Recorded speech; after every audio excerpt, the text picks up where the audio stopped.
The stagecoach jolted hard over a deep rut, and Lelia Seatwin gripped the wooden seat to steady herself.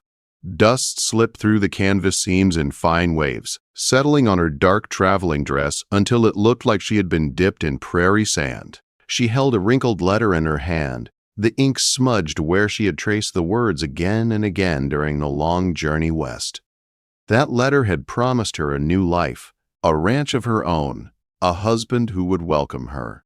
Respectability she had never known. She was only 19, and she carried secrets far heavier than the single carpetbag beneath her feet. Miles of Kansas prairie stretched wide outside the coach window. Grass rolled like green water under the afternoon sun, broken only by lonely cabins standing stubborn against the wind. Now and then a distant rider passed, hat low, riding with the easy calm of someone born in this rugged land. Lelia knew she didn't belong here, not yet. Her younger brother Tillman, barely 14, slept slumped against her arm, dust on his cheeks, his small body exhausted from travel and life itself. She had never told her intended husband about Tillman. She didn't know how. She didn't know how to explain the price she had paid to keep him safe. Across from them sat Mrs. Goddard, an older woman with a mouth so tight it looked like she'd been chewing lemons for years. She had asked her on the first day with no kindness at all, "Are you a mail-order bride?" "Yes, ma'am," Lelia had answered, lifting her chin even as shame burned in her chest. Mrs. Goddard snorted. "Girls your age don't know a thing about keeping a frontier home. These men want wives, not children playing dress-up." Lelia didn't reply.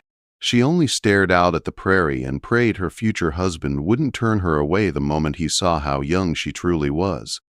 The stagecoach slowed, dust rising around the wheels. The town of Copper Bend appeared ahead, a single street lined with wooden buildings, a sagging general store, a saloon with swinging doors, a feed store, a church with a steeple just tall enough to touch the sky. Maybe 200 people lived here, each one now watching the stage roll into town. The coach stopped at the depot. Lelia stepped down, her legs shaky after days on the road. Tillman followed, blinking against the bright sun like a newborn foal. She brushed off her skirt and looked around for the man whose letters had carried her hope, Judson Eastston. Her breath caught when she saw him. He stood beside a wagon hitched to 2 sturdy horses. He was nothing like she imagined. He stood well over 6 feet, broad-shouldered, his face carved hard by sun and wind. Dust clung to his boots and shirt sleeves, rolled to the elbow, showed strong, weathered arms. Beneath the brim of his hat, pale blue eyes studied her with a sternness that made her heart twist. He removed his hat as she approached. His dark hair showed streaks of gray at the temples. He looked older than she'd expected, 35, maybe 36, and far lonelier than she ever imagined. "Miss Seatwin," he said, his voice low and rough, like gravel sliding under wagon wheels. "Yes, sir." "I'm Lelia." She held out her hand. His calloused palm met hers for just a moment. Then his gaze shifted to Tillman, and his jaw tightened. "Who's the boy?" "My brother," Lelia said, forcing her voice steady. "Tillman. I had nowhere else to send him." Judson's eyes hardened like winter ice. "You didn't mention a brother in your letters." "No, sir," she whispered. "I didn't." Silence hung between them, heavy enough to crush her. People along the street stopped what they were doing to stare, whispering behind their hands. She felt their eyes like heat across her skin. Finally, Judson turned, picked up her carpetbag, and said, "Get in the wagon." Not a welcome, not a smile, not even a chance to explain. The ride to the ranch was long and quiet. Judson sat stiff and silent on the wagon seat, reins loose in his hands, not looking at her unless necessary. Lelia sat with her back straight, every jolt of the wagon reminding her she was a stranger here. Tillman sat in the back among sacks of flour, staring at the endless prairie with awe and fear. "It's beautiful," she said softly, trying to ease the silence. Judson barely nodded.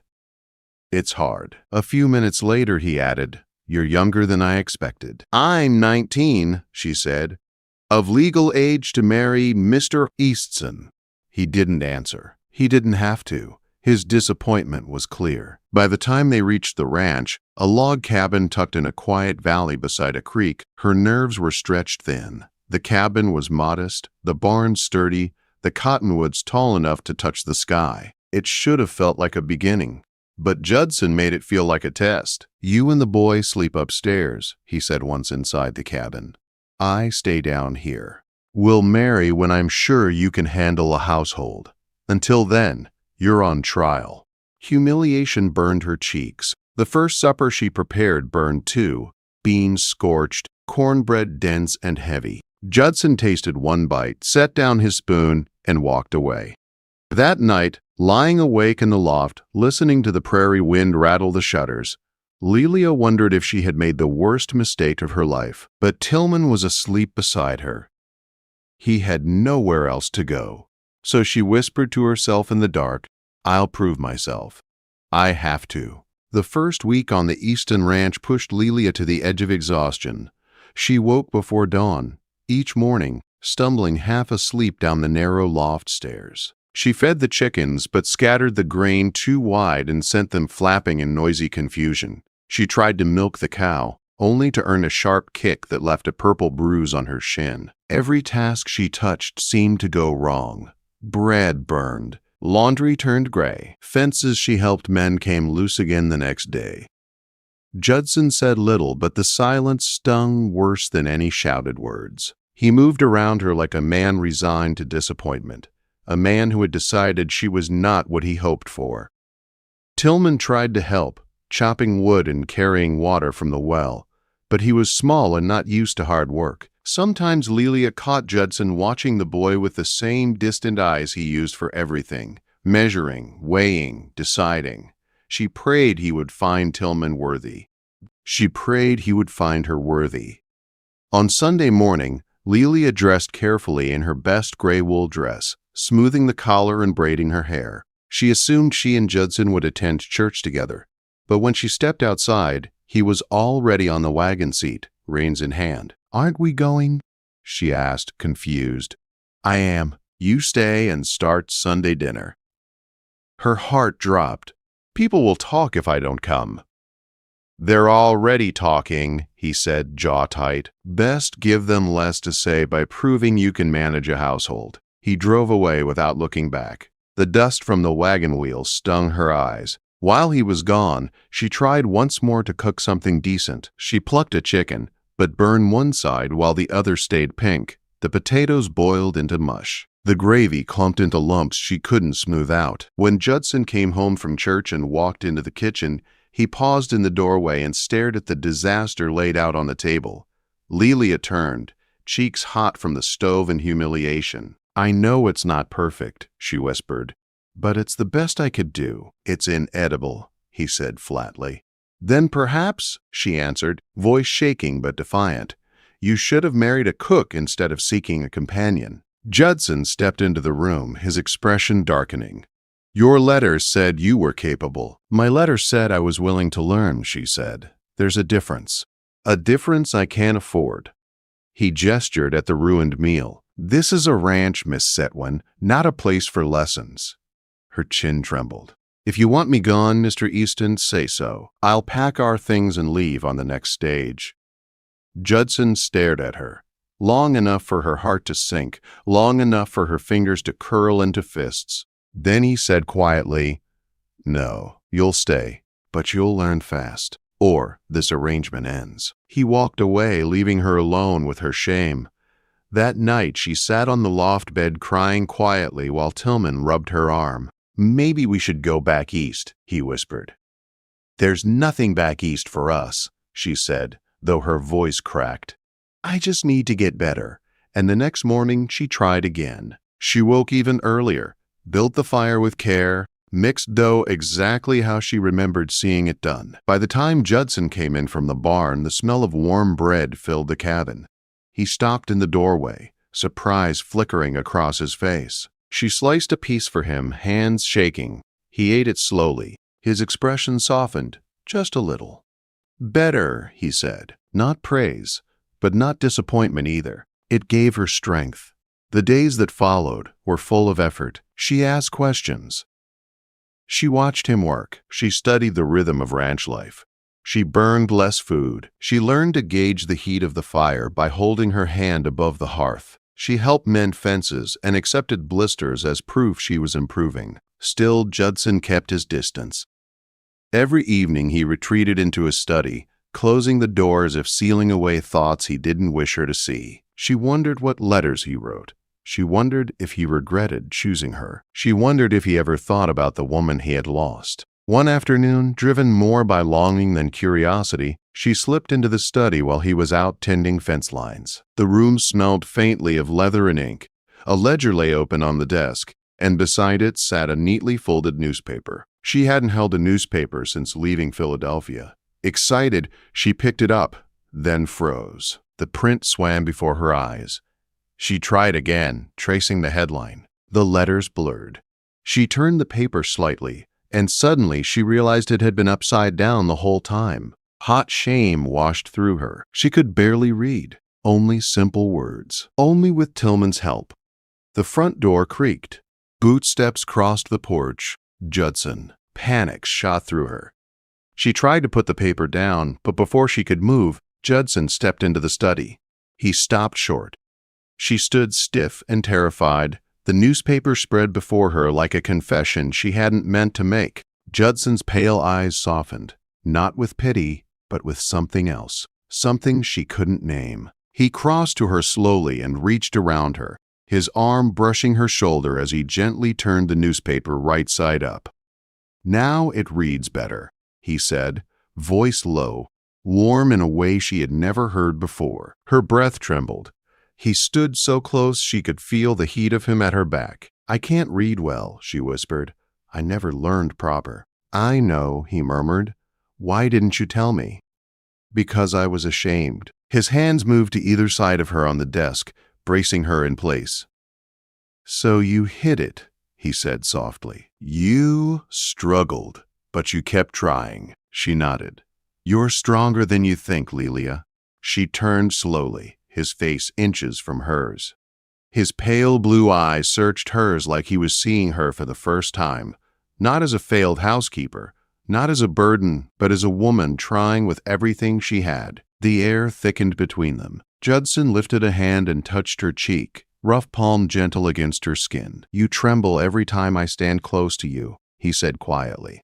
She swallowed. "I can't help it." His thumb brushed her cheekbone. "I feel every tremble in you," he murmured. Her breath caught. Her heart raced. And then he kissed her. Not with anger, not with hunger, but with something warm and deep, something that felt dangerously close to hope. The moment Judson kissed her, something inside Lelia softened and broke open at the same time. All the fear, all the trying, all the loneliness she carried across 1,000 miles seemed to rise to the surface. She kissed him back with a tenderness she didn't know she had. But when he stepped away, breath uneven, his eyes were dark in a way that unsettled her. "Go upstairs," he said quietly. She hesitated. "Before I forget myself," he added, voice low. Her feet moved on their own, carrying her up the ladder stairs. Her heart beat in her ears. All night she lay awake, touching her lips, wondering if that moment meant something, wondering if maybe, just maybe, Judson Eastston was beginning to see her as more than a burden. For 3 days, something shifted between them. Judson wasn't warm exactly, but he wasn't cold either. He watched her when he thought she didn't see. He answered her questions without gruffness. When she leaned past him in the narrow doorway, his breath hitched almost too soft to catch. Then the 4th day came. Tillman had gone into town with Fletcher Braddock. The house felt strangely empty. Quiet, too quiet. Lelia finished laundry on the porch, her arms aching from scrubbing. She hung shirts on the line, the autumn sun warming her back, and forced herself not to think about the kiss. When she went inside, Judson was in the study, bent over his ledger. The newspaper lay folded on the desk, and something in her, a foolish, desperate part, wanted to try again. She wanted to show him she could improve. She wanted him to be proud of her. So she stepped into the room and spread the newspaper open. The words tangled before she even started. Footsteps sounded outside. The door creaked. Too late. Judson entered the study, stopping short when he saw her. Lelia froze, fingers clenched on the paper. A small smile flickered over his mouth, the kind that came and went too fast to be sure it existed. "Reading again?" he asked. "I'm trying to," she whispered. Judson stepped closer, not cautiously this time, not holding himself back. He came up behind her until she could feel the heat of him along her back, the nearness making her pulse stumble. "Which story?" he murmured near her ear. "I don't know," she admitted. "The words are hard." Judson leaned in, his chest brushing her shoulder. He pointed to the headline with a rough fingertip. "Drought threatens harvest," he read quietly. A shiver rippled through her despite the warm room. He turned her gently, hands settling at her waist. "Why do you keep coming in here?" he asked. She swallowed hard. "Because it's the only place I see you." His jaw tightened. "I stay away because I don't trust myself around you." Her breath caught. "What do you mean?" "You're young," he said. "Young and innocent. And I've been trying to treat you with respect, give you time. But every time I look at you, you make it hard to stay noble." Her hand lifted almost without permission and rested on his chest. "I don't want you to stay noble," she whispered. His eyes darkened, a storm gathering. He kissed her. This time the kiss was deep, certain, the kind that pulled the breath right out of her chest. He lifted her onto the edge of the desk, holding her like she weighed nothing. Her fingers curled into his shirt. But when he paused, just long enough to look into her eyes, he asked the question that shattered everything. "Have you done this before?" She hesitated. Just a second, but it was enough. "Not like this," she whispered. His expression changed instantly. Confusion, hurt, something darker beneath. "What does that mean?" Lelia felt her chest tighten. She had known this moment would come. She had hoped she could delay it until he knew her heart, until he understood. Before she could stop herself, the truth slipped out in a cracked whisper. "Before I left Philadelphia, I needed money for Tillman's passage. We had nothing. No food. No help. I was desperate." Silence fell. He stepped back. "What did you do?" His voice was tight. "There was a merchant. He offered money if I—" Her voice broke.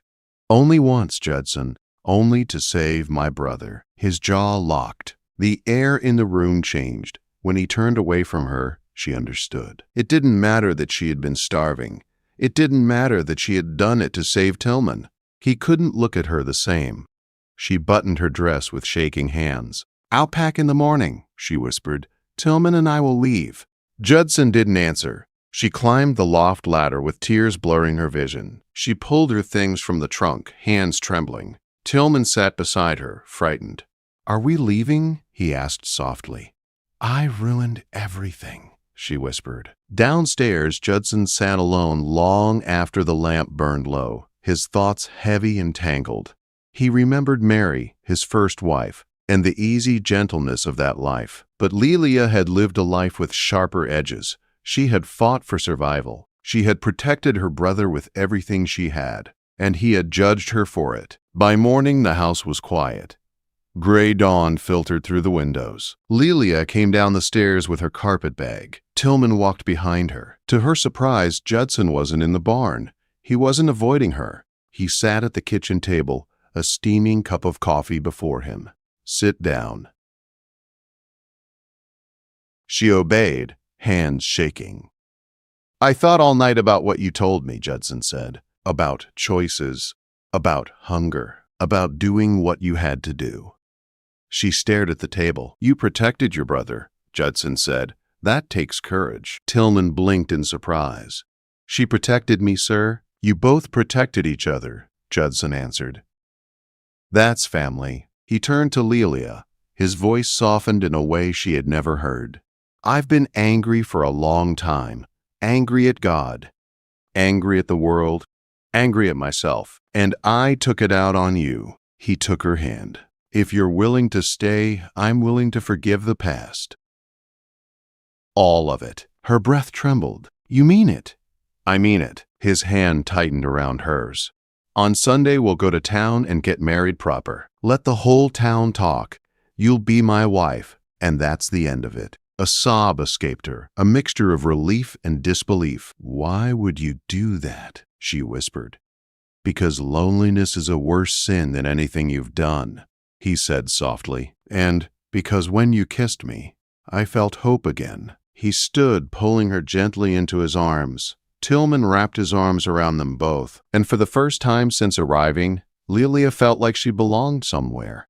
They married that Sunday. The ceremony was small, the whispers loud, but Judson didn't let go of her hand once. On the wagon ride home, he looked at her with new eyes, steady, warm, full of promise. Their marriage wasn't perfect. It was better. It was built on forgiveness, stubbornness, and the fragile courage of two people who refused to let go. They faced droughts, blizzards, lean winters, and seasons of fear. They built a home from hard ground. They raised children, Nora first, then Cullen, who filled the cabin with laughter. They grew together, slowly weaving trust into every corner of their lives. 10 years later, standing on the ridge at sunset, Judson wrapped an arm around her waist. You remember the girl who came here? He asked quietly. The one who trembled whenever I stood close? Leela smiled. I remember the man who pretended he didn't notice. He kissed her. I felt every tremble in you, he whispered. And I still do. The wind moved gently through the tall grass below as the sun melted into the horizon. Their children played by the creek. Tillman tended horses in the barn. The ranch was alive. Their home was full. They were whole. And the life they built, one choice at a time, had become stronger than the past that tried to break them. Their love was not perfect. It was real. It endured.